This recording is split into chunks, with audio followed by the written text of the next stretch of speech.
सहचरो बली काकुत्स्थः पुरुषः पूर्णः कौसल्येयो रघुत्तमः वेदान्तवेद्यो यज्ञेशः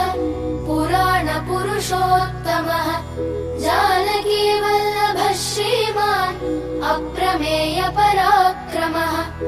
इत्येतानि जपन्नित्यम् मद्भक्तः श्रद्धयान्वितः अश्वमेधाधिकम् पुण्यम्